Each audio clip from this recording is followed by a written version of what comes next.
Existe uma angústia silenciosa que permeia os corredores dos grandes escritórios, as mansões luxuosas e até mesmo os corações daqueles que, aos olhos do mundo, venceram.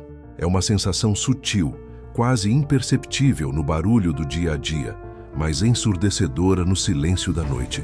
A humanidade vive uma corrida frenética, uma busca incessante por acumulação, acreditando que a próxima conquista, o próximo milhão ou o próximo degrau social trará o alívio definitivo. No entanto, a história e a sabedoria milenar nos mostram repetidamente que o topo da montanha, quando escalado sem o equipamento correto, é apenas um lugar frio e solitário. Para entender a verdadeira prosperidade, precisamos revisitar o diário do homem que teve tudo. Salomão, o rei que transformou Jerusalém em uma cidade de ouro, que bebeu das taças mais caras, que teve o poder absoluto e a sabedoria para desvendar os mistérios da natureza. Ele não escreveu suas conclusões quando era um jovem sonhador, mas sim no fim de sua vida, após ter esgotado todas as possibilidades de prazer e realização humana debaixo do sol.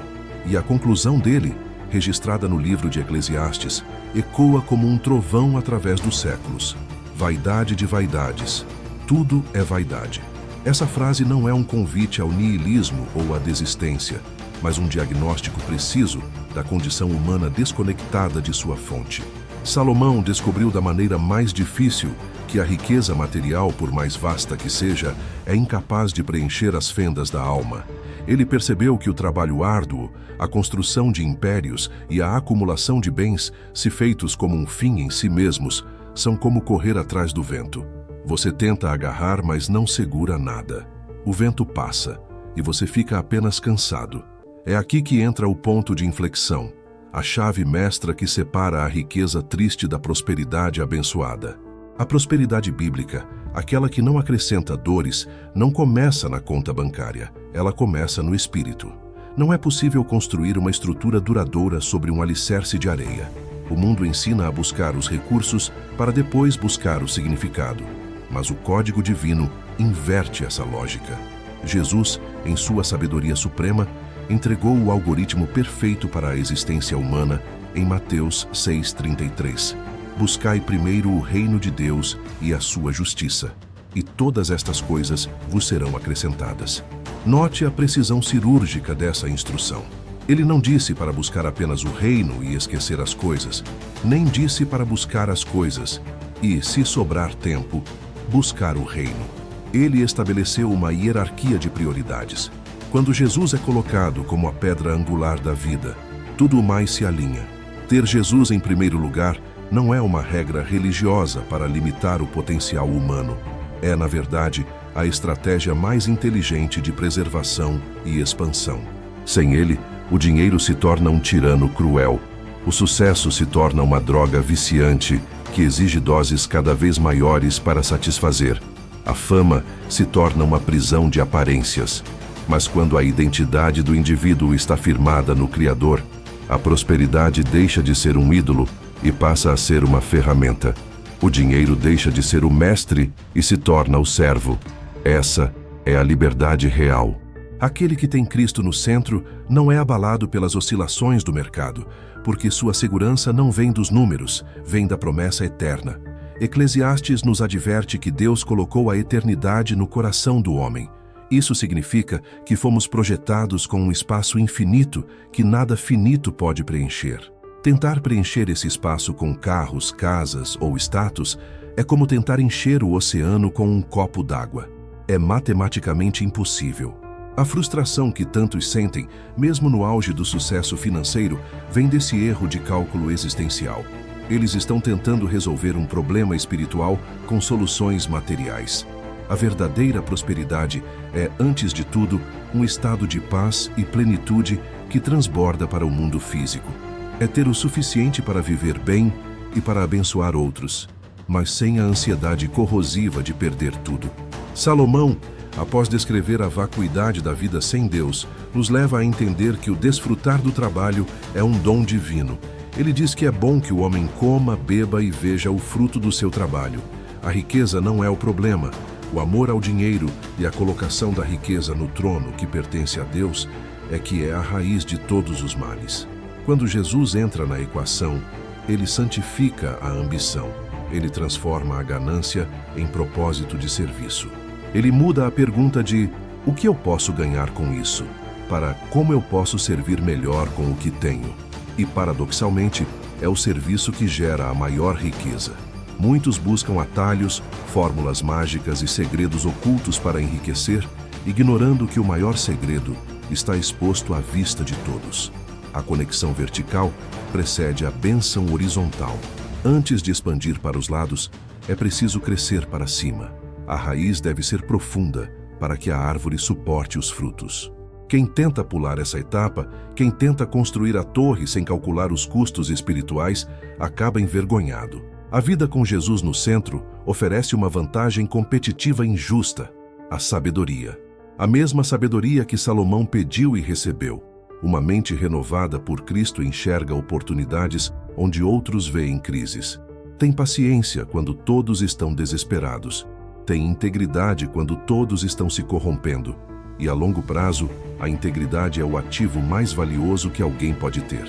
Portanto, o primeiro passo para desbloquear os códigos de Eclesiastes que veremos a seguir é render-se a essa verdade fundamental. Não há vida fora da vida. Não há luz fora da luz. Tentar prosperar sem Jesus é como tentar dirigir um carro de luxo sem motor. Pode ser bonito por fora, pode impressionar os vizinhos, mas não vai a lugar nenhum. A verdadeira prosperidade é integral. Ela abrange a saúde da alma, a paz de espírito, a harmonia nos relacionamentos e, sim, a abundância material como consequência de uma vida ordenada. Quando a ordem interna é estabelecida pelo reino, a ordem externa se manifesta. O caos financeiro, muitas vezes, é apenas um reflexo do caos espiritual.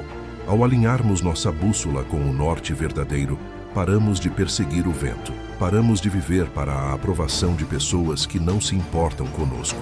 Paramos de sacrificar o que é eterno pelo que é passageiro.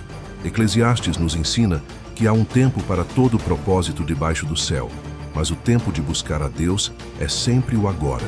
É o fundamento sobre o qual os tijolos da sabedoria financeira, que Salomão detalha tão bem, devem ser assentados. Sem esse fundamento, a casa cai. Com esse fundamento, nem as tempestades da vida, nem as crises econômicas, nem as incertezas do futuro podem derrubar o que foi construído, pois foi edificado sobre a rocha. E é a partir dessa base sólida, dessa segurança inabalável em Cristo, que podemos então olhar para as estratégias práticas de riqueza que a Bíblia nos oferece, não como escravos do mamon, mas como administradores fiéis dos recursos do reino. Com o alicerce espiritual estabelecido e a compreensão de que Jesus é o centro de toda a existência, podemos agora abrir os pergaminhos da sabedoria prática de Salomão sem o risco de sermos consumidos pela ganância. Quando o coração está seguro em Cristo, o dinheiro deixa de ser um ídolo e se torna um recurso, e é exatamente aqui que Eclesiastes se transforma de um livro de lamentos em um manual de estratégia avançada. Salomão, com a clareza de quem viu o topo e o fundo, nos alerta em Eclesiastes capítulo 5 que quem ama o dinheiro jamais dele se fartará, e quem ama a abundância nunca estará satisfeito com a renda. Esse é o paradoxo da riqueza sem propósito. Ela promete liberdade, mas entrega escravidão. No entanto, para aquele que tem o reino como prioridade, a riqueza é vista sob uma nova ótica, não como um fim, mas como um meio de expansão do bem. A primeira lição tática que Eclesiastes nos oferece é sobre a gestão do risco e a diversificação, um conceito que o mercado financeiro moderno celebra, mas que a Bíblia ensinou milênios antes. No capítulo 11, Salomão ordena: "Lança o teu pão sobre as águas, porque depois de muitos dias o acharás." E continua: "Reparte com 7, e até mesmo com 8, porque não sabes que mal haverá sobre a terra." Aqui está a sabedoria divina aplicada à economia. O rei sábio não aconselha a guardar tudo debaixo do colchão por medo, nem a apostar tudo em uma única carta por ganância. Ele instrui a diversificar. Repartir com 7 ou 8 fontes é a proteção contra a incerteza do amanhã. O homem prudente, aquele que segue os conselhos bíblicos, entende que não controla o futuro, mas controla sua preparação. Ele não coloca toda a sua segurança no emprego, nem apenas em um negócio, nem apenas em um investimento. Ele cria múltiplos fluxos, não por avareza, mas por mordomia, entendendo que a instabilidade é uma característica do mundo caído, e a preparação é a resposta do sábio a essa realidade. Mas essa diversificação exige ação, e é aqui que Eclesiastes nos confronta com um dos maiores inimigos da prosperidade, a paralisia pela análise. No versículo 4 do capítulo 11, lemos que quem observa o vento nunca semeará, e o que olha para as nuvens nunca cegará. Quantas pessoas, mesmo tementes a Deus, ficam estagnadas esperando o momento perfeito, a economia ideal ou a certeza absoluta para começar? Salomão chama isso de tolice. A espera pela condição perfeita é uma armadilha. O agricultor que fica olhando para o céu com medo da chuva nunca planta e, consequentemente, nunca colhe. A fé exige movimento. A verdadeira confiança em Deus não nos torna passivos, ela nos torna corajosos. Porque sabemos quem segura o nosso futuro. Temos a audácia de plantar mesmo quando o vento sopra contrário. A prosperidade bíblica é para os que agem, para os que ousam lançar a semente na terra, confiando que Deus é quem dá o crescimento, mas sabendo que a responsabilidade do plantio é humana. Além da coragem para agir, Eclesiastes nos ensina sobre a intensidade e a excelência no trabalho. No capítulo 9, versículo 10, a instrução é direta. Tudo quanto te vier à mão para fazer, faze-o conforme as tuas forças. Isso destrói a ideia de que o trabalho é um fardo ou um castigo. Para o cristão, o trabalho é uma forma de adoração. Fazer conforme as tuas forças significa entregar excelência, não para ser visto pelos homens, mas porque se serve a um Deus excelente. A mediocridade não cabe na vida de quem carrega o nome de Jesus. Se você varre uma rua, varra como se estivesse preparando o caminho para o Senhor. Se você gerencia uma empresa, gerencie com a integridade e a competência de quem presta contas ao Rei dos Reis. A prosperidade é atraída pela excelência. O mundo paga caro por quem resolve problemas com maestria, e o cristão deve ser, em qualquer área, o profissional mais confiável e competente, pois seu trabalho é um reflexo do seu caráter transformado. Eclesiastes também nos introduz a soberania do tempo, um conceito que acalma a ansiedade moderna. No capítulo 3, aprendemos que há um tempo determinado para todo propósito debaixo do céu. Tempo de plantar e tempo de arrancar o que se plantou. Tempo de chorar e tempo de rir, tempo de guardar e tempo de lançar fora. A sabedoria está em discernir em qual estação se está vivendo. Muitos sofrem financeiramente porque tentam colher no tempo de plantar, ou insistem em plantar no tempo de colher. Discernir os tempos é uma habilidade espiritual. Às vezes, Deus nos coloca em uma estação de inverno, onde as coisas parecem não crescer, para fortalecer nossas raízes no oculto. Outras vezes, é a primavera, onde as oportunidades florescem rapidamente. Quem tem Jesus no centro não se desespera no inverno, nem se envaidece no verão, pois sabe que aquele que criou as estações está no controle de ambas. A paciência estratégica é uma virtude vital para a riqueza duradoura. O impaciente busca o atalho e cai no laço. O sábio respeita o processo de maturação. Outro ponto crucial é a visão sobre o desfrute. Salomão observa que é um dom de Deus que o homem coma, beba e desfrute do bem de todo o seu trabalho. A avareza é uma doença espiritual onde se acumula, mas não se desfruta. Deus não nos chamou para sermos apenas acumuladores, mas canais. Há uma alegria santa em usar os recursos para proporcionar bem-estar à família, ajudar os necessitados e celebrar a vida. A prosperidade que vem de Deus não traz peso na consciência. Ela é leve. Diferente da riqueza obtida pela injustiça, que Eclesiastes diz que tira o sono do rico, a bênção do Senhor enriquece e não traz dores. O equilíbrio entre poupar para o futuro, repartir com 7 e desfrutar o presente é o sinal de uma mente sã e grata. Ainda navegando pela sabedoria de Salomão, encontramos o alerta sobre as companhias e as parcerias. Melhor é serem 2 do que 1, porque tem melhor paga do seu trabalho. A prosperidade raramente é um ato solitário. Deus nos desenhou para a interdependência. Mas assim como as boas parcerias multiplicam, As más dividem e subtraem. A escolha de com quem se caminha, de com quem se faz negócios, deve passar pelo filtro dos valores do reino. Uma aliança com alguém que não teme a Deus pode parecer lucrativa no início, mas Eclesiastes nos lembra que o fim das coisas é melhor do que o início, sugerindo que devemos olhar para o longo prazo. A integridade de uma parceria vale mais do que o ouro que ela pode gerar imediatamente. Por fim, nesta etapa prática, Eclesiastes nos ensina a não colocar a nossa esperança nas circunstâncias políticas ou sociais. Se vires em alguma província opressão de pobres e violência de direito e de justiça, não te maravilhes de tal coisa. O mundo é quebrado, sistemas falham, governos decepcionam. Aquele que baseia sua estratégia financeira na estabilidade do governo ou na justiça social humana viverá frustrado e amedrontado. A estratégia do reino é supranacional. Ela opera acima das crises. Quando há fome na terra, Deus tem provisão para Elias. Quando há crise no Egito, Deus tem um José posicionado. A mentalidade de quem segue a Bíblia não é de alienação, mas de transcendência. Nós operamos no mundo, usamos a moeda do mundo, mas não somos limitados pelas regras de escassez do mundo. A nossa economia é a do céu, onde a generosidade gera multiplicação e onde a fidelidade no pouco garante a autoridade sobre o muito.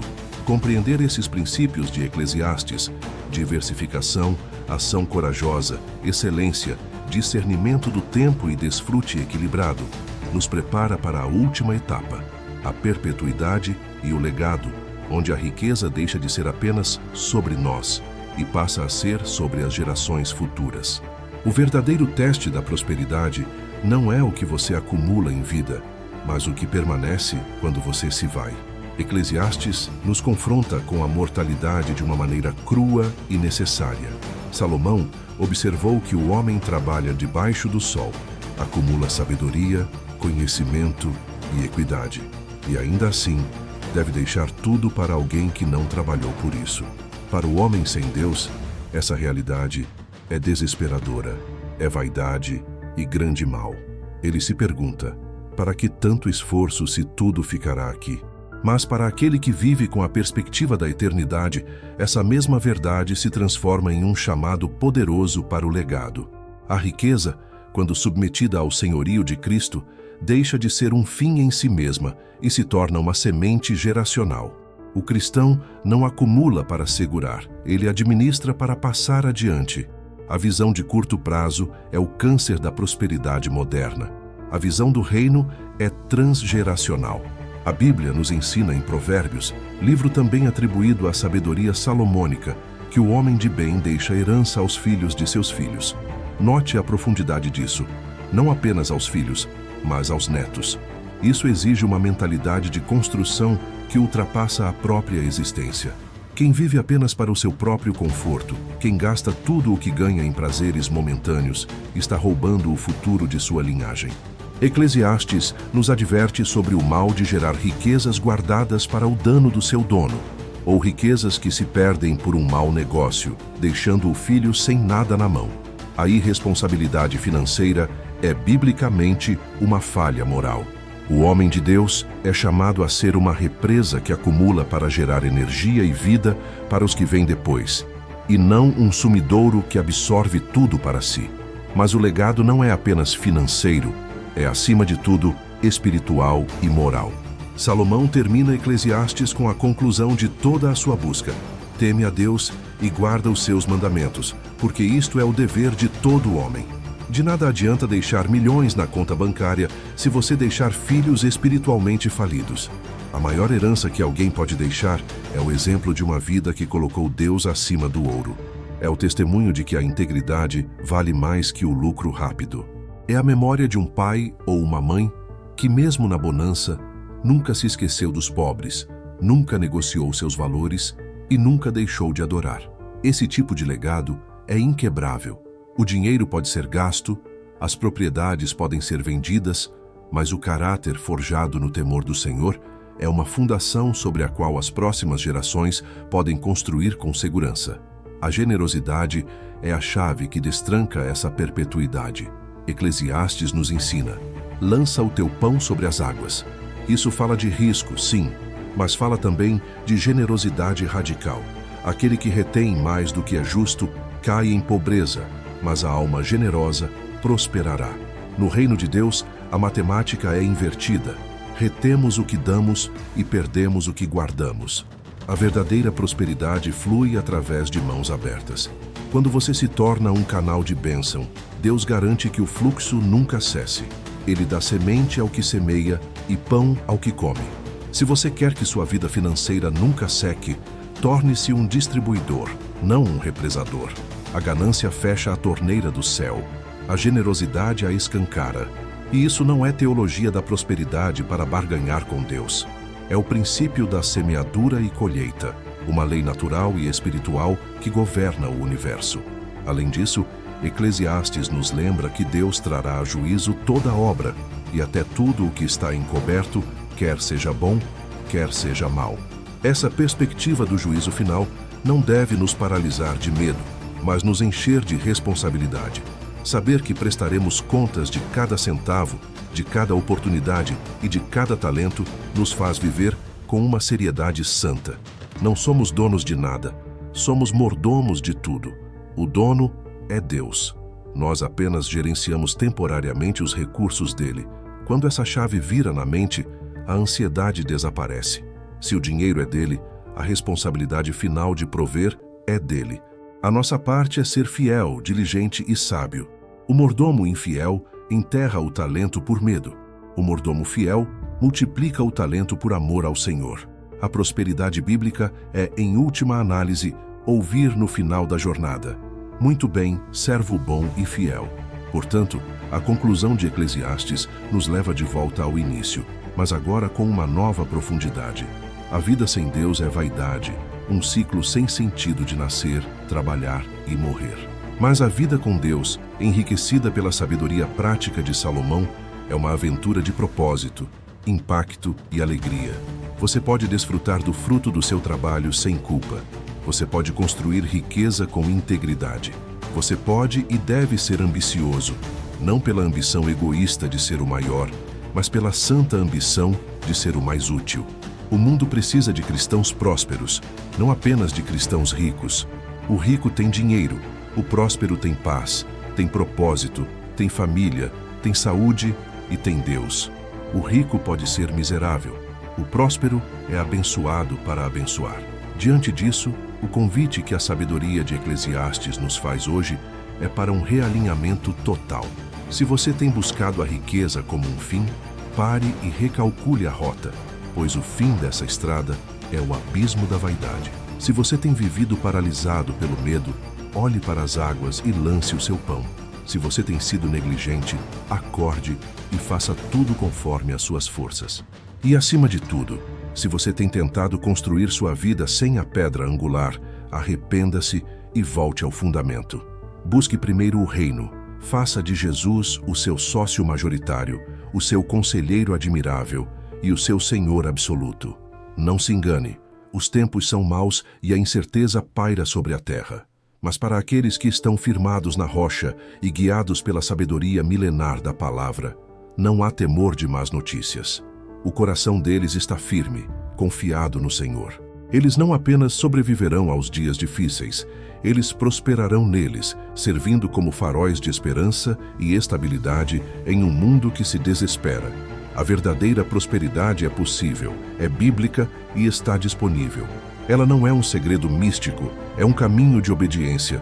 Eclesiastes nos mostrou o mapa: o temor a Deus, o trabalho excelente, a sabedoria financeira, a generosidade e a visão de eternidade. Agora, cabe a você trilhar esse caminho.